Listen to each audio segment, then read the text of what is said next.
Hi, Chapter 15, Qualities of the Tao. The adepts of old knew these mysteries in infinite detail, with profundity beyond our understanding. Since they are beyond our understanding, all we can do is strive to copy them. Cautious, so cautious, as though fording a river in winter. Circumspect, so circumspect, as though scanning in every direction. Dignified, so dignified, like an honored guest. Elusive, so elusive, like river ice melting. Straightforward, like uncarved wood. Open, like a broad valley. Confusing as muddy river. Stillness will make the confusion clear. From stillness life can stir afresh and re-emerge. Those who follow the ancient Tao in this way do not seek completion. And because they do not seek completion, they can maintain themselves and do not need to be replaced. Chapter 16, Returning to Origin. Achieve a state of total emptiness. Preserve a perfect stillness. The myriad elements of creation rise and grow, and I watch them repeat their endless cycle. Diverse and varied, everything returns to its origin. This return to origin, is what we mean by perfect stillness. Thus, perfect stillness is defined as a return to the natural state. The return to the natural state is called constancy. Understanding constancy is called enlightenment. Not understanding constancy leads to chaos and danger. To understand constancy is to be tolerant. Tolerance leads you to fairness. Fairness leads you to completeness. Completeness leads you to the celestial. The celestial leads you to the Tao. The Tao leads you to the eternal. And in the eternal, death holds no fear or danger. Chapter 17, The Natural Order. The highest rank of ruler transcends recognition. The next rank is cherished and celebrated. The next is feared. The next is held in contempt. If the ruler himself has no faith, then people will have no faith in him. If a ruler is at ease with himself, he chooses his orders carefully. Achievement and success will follow, and the people will accept the natural order. Chapter 18, Neglecting the Tao. If the Tao is neglected, we can turn to benevolence and righteousness. If human wit comes to the fore, it brings with it deceit and hypocrisy. If the 6 relationships fall out of harmony, we can turn to filial piety and charity. If the state falls into disorder, loyal ministers will come to the fore. Now, on the note of we can turn to benevolence and righteousness, 2 of the Confucian virtues, along with filial piety, are mentioned, missing its lie, property, or observance.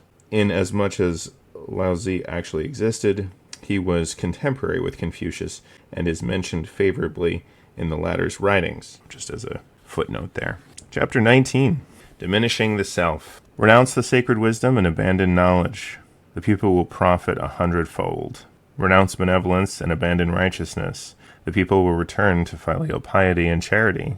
Renounce ingenuity and abandon profit. There will be no more robbery and theft. These 3 propositions are not doctrine enough by themselves. We must also follow these precepts. Look to the simple and treasure the straightforward. Diminish the self and control desire.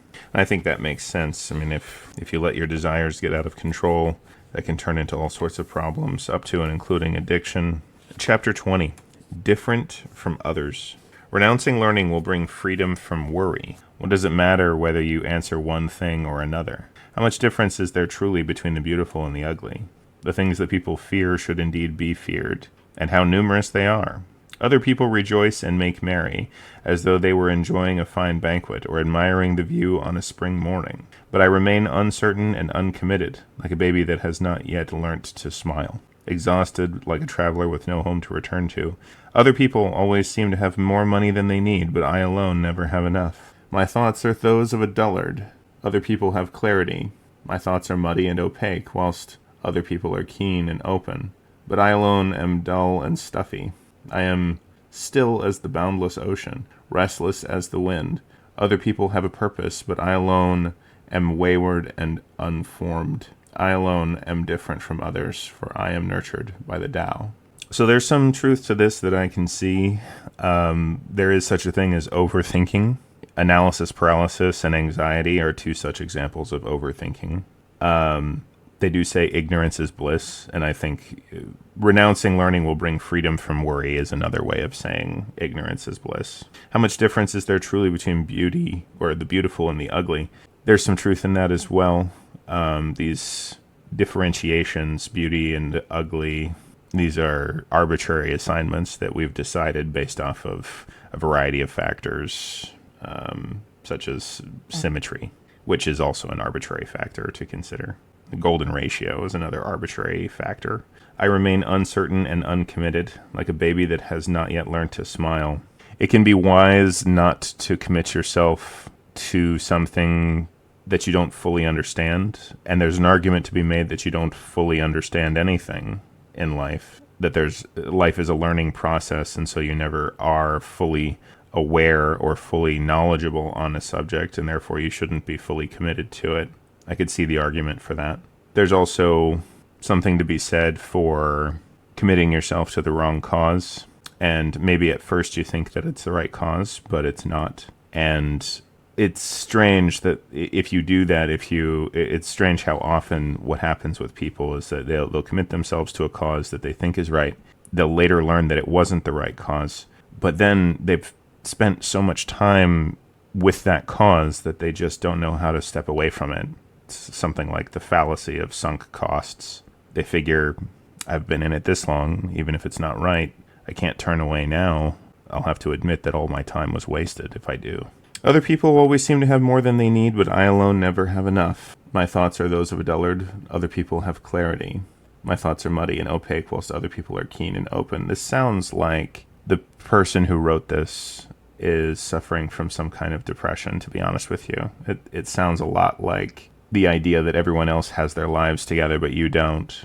And there is some freedom in not being laser focused. But beyond that, it doesn't sound like those ideas are terribly useful. Just to be perfectly honest, it doesn't sound like it's useful to compare. As they say, comparison is the thief of joy. And so saying that you're dull and other people are clear, or that you have no direction and other people do, saying that is a pointless thing to say. It doesn't do anything except for make you unhappy to say these things. And so, in my opinion, I would say that maybe it is the case that the Tao is directionless, but that would also mean you should not be comparing yourself at the same time. So what's the point of comparison? If there's no point in direction, there's no point in comparing directions. So this idea that other people, this quote here, other people have a purpose, but I alone am wayward and unformed, for I am nurtured by the Tao.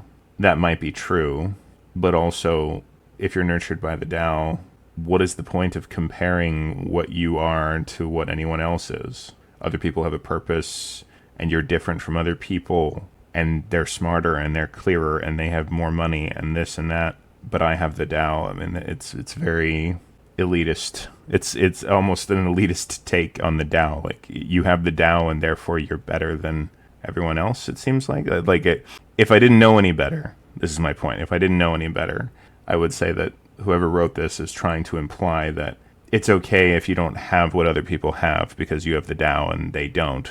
What is the point of saying that? Saying something like that only makes you miserable, and they're not going to care that you have the Tao. And also, how much of the Tao can you actually have if you're doing constant comparisons and you have this holier-than-thou kind of attitude anyway? Just saying. Anyway, that's enough for now. Next time we'll start with chapter 21, and I hope everyone listening is doing well.